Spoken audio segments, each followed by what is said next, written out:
ഇന്നുവിധ നമ്മൾ സ്റ്റാൻഡിലെത്തുമ്പോൾ വണ്ടികളൊന്നും വന്നിട്ടില്ല. ഒന്നാമനായി നമ്മൾ വെച്ചു. ആദ്യ ഓട്ടം ഒരു 50 രൂപയുടെ ഓട്ടമായിരുന്നു. അത് കഴിഞ്ഞ് വന്ന് സ്റ്റാൻഡിൽ വന്നപ്പോൾ നമുക്കൊരു ഫോൺ കോൾ വന്നു. അതിതാ കോഴിക്കോട്ടേക്കുള്ള ഓട്ടമായിരുന്നു. കോഴിക്കോട് എരഞ്ഞിപ്പാലത്തേക്കായിരുന്നു ആ ഓട്ടം. അത് കഴിഞ്ഞിതാ തിരികെ വരികയാണ്. ഇതാ എരഞ്ഞിപ്പാലം കഴിഞ്ഞ് കാരപ്പറമ്പ് ജംഗ്ഷനിലേക്ക് എത്തി. കാരപ്പറമ്പിൽ നിന്ന് നമ്മൾ നേരെ കുണ്ടൂപ്പറമ്പ് റോഡിലാണ് പോകുന്നത്. ഈ കാരപ്പറമ്പ് കുണ്ടൂപ്പറമ്പ് റോഡിലാണ് നമ്മുടെ മൈത്രേയ ഹോസ്പിറ്റലൊക്കെ സ്ഥിതി ചെയ്യുന്നത്. ഇതാ മൈത്രേയ ഹോസ്പിറ്റലിൻ്റെ മുൻപിലെത്തി. കുണ്ടൂപ്പറമ്പിൽ നിന്നും ഇടത്തോട്ട് തിരിഞ്ഞ് നമ്മൾ ഹൈവേ ബൈപ്പാസിലേക്ക് കയറും.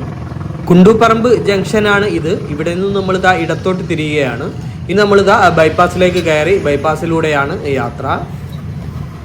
ഇപ്പോൾ ഇതാ നമ്മൾ പൂളാടിക്കുന്നിനോട് അടുത്തു. പൂളാടിക്കുന്നിൽ എത്തി. ഇനി ഇവിടെ നിന്ന് നമ്മൾ വലത്തോട്ട് തിരിയുകയാണ്.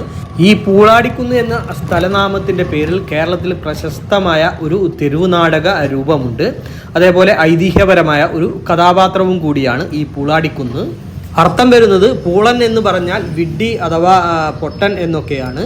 അതുപോലെ തന്നെ ആടിക്കുന്ന് എന്ന് പറയുമ്പോൾ നൃത്തം ചെയ്യുന്നവൻ, അതായത് പൊട്ടനെ പോലെ വിഡ്ഢിയെ പോലെ നൃത്തം ചെയ്യുന്നവൻ എന്നാണ് ഇതിൻ്റെ അർത്ഥം വരുന്നത്. ഈ സ്ഥലനാമത്തെക്കുറിച്ചും മറ്റും വിശദമായി തന്നെ പറയാനുണ്ട്. പക്ഷേ നമ്മളിവിടെ പ്രതിപാദിക്കുന്നില്ല. നമ്മൾ സാന്ദർഭികമായി അതൊന്ന് സൂചിപ്പിച്ചെന്ന് മാത്രം.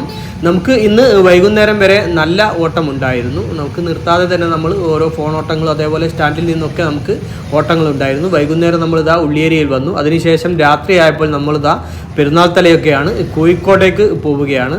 കോഴിക്കോട് മകന് ഒരു ഷർട്ടൊക്കെ വാങ്ങാനുണ്ട്. അങ്ങനെ ഞങ്ങൾ വന്നതാണ്.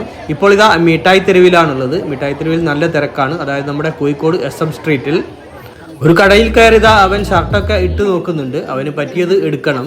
ഷർട്ടൊക്കെ എടുത്തു കഴിഞ്ഞതിന് ശേഷവും ഞങ്ങൾ മിഠായി തെരുവിലൂടെയും അതേപോലെ അതിൻ്റെ പരിസരങ്ങളിലൂടെയൊക്കെ കുറേ കറങ്ങി നടന്നു. പിന്നീട് ഭക്ഷണമൊക്കെ കഴിച്ചാണ് തിരികെ പോകുന്നത്.